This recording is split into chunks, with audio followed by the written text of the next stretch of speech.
নমস্কাৰ বন্ধুসকল, মোৰ চেনেলৰ নতুন এটা ভিডিঅ'লৈ স্বাগতম। মই বৰ্তমান কেৰেলাত আছোঁ। কেৰেলাত আজি মই এইটো ছেকেণ্ড ভিডিঅ' হ'ব। আজি কেৰেলাত আলাপুৰা ডিষ্ট্ৰিক্ট সাগৰ চাবলৈ যাম বুলি ভাবিছোঁ। ভিডিঅ'টো বলক আৰম্ভ কৰোঁ। একচুৱেলি আমি 20জন মানুহ লগ লাগি ফেৰীখন ভাড়া লোৱা হৈছিলে। এই ৰুমৰ পৰা ফেৰীঘাটলৈ প্ৰায় 20 মিনিটমান লাগে। সেইকাৰণে অটত আহি আছোঁ এতিয়া। ফেৰীঘাটত গৈ ফেৰীখন সম্পূৰ্ণ দেখোঁ। আপুনি ভিডিঅ'টো লাষ্টলৈ চাই থাকিব।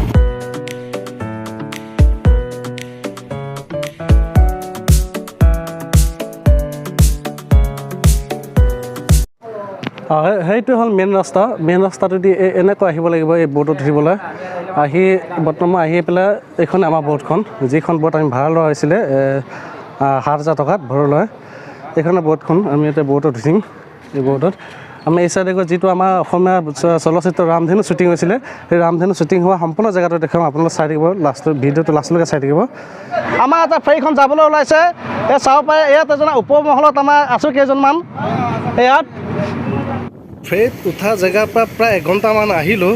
আহি পাই এই জেগাখিনি চাই বহুত ধুনীয়া লাগিছে। সেইকাৰণে মই অকণমান কেমেৰা উঠালোঁ। চাব পাৰে দাৰখিনি কি ধুনীয়া লাগিছে। ইয়াৰ পৰা এইখিনিৰ পৰা প্ৰায় 1-1.5 ঘণ্টামান গ'লে আমাৰ অসমীয়া বোলছবি ৰামধেনু মন দিয়া মন ভাল পোৱা গানটো শ্বুটিং কৰা ঠাইখিনি পায়গৈ।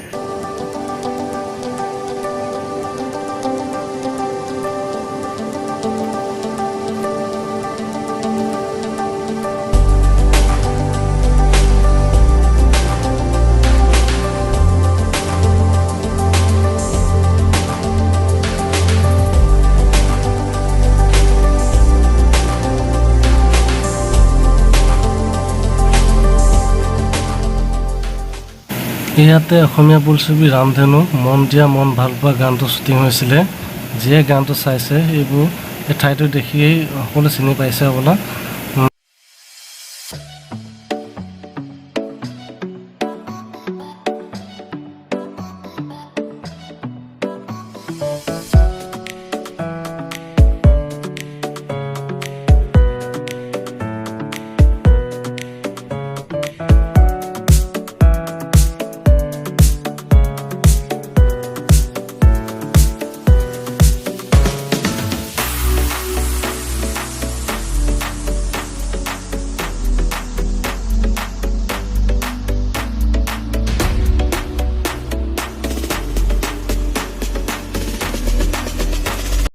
আমি এতিয়া ইয়াত পাই গ'লোঁ।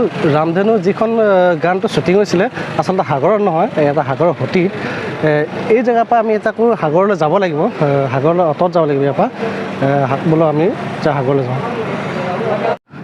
আমি অটৰ পৰা নামি এই সাগৰ পাৰলৈ আহি আছোঁ। বৰ্তমান এই গোটেইখন বালি আছে। এই অকণমান আগতে ইয়াতে সাগৰ আছে। ইয়াত আমাৰ অজিত, আমি দুজনে ইয়াৰ সাগৰ পাৰলৈ আহি আছোঁ।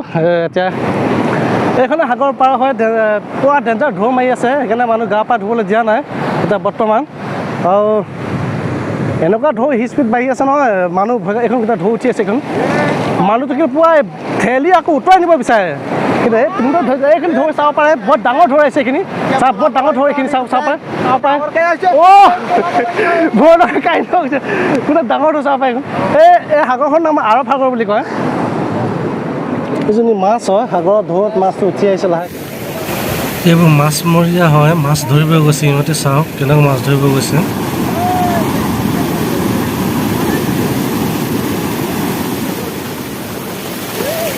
Oh my God.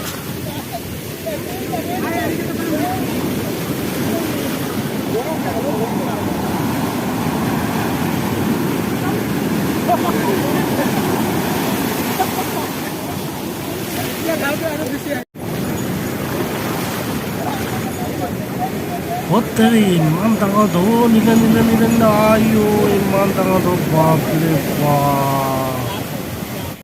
আজি ভিডিঅ'টো সাগৰৰ ঢৌতে, সাগৰৰ পাৰতে শেষ কৰিছোঁ। Please comment, share and subscribe কৰিব।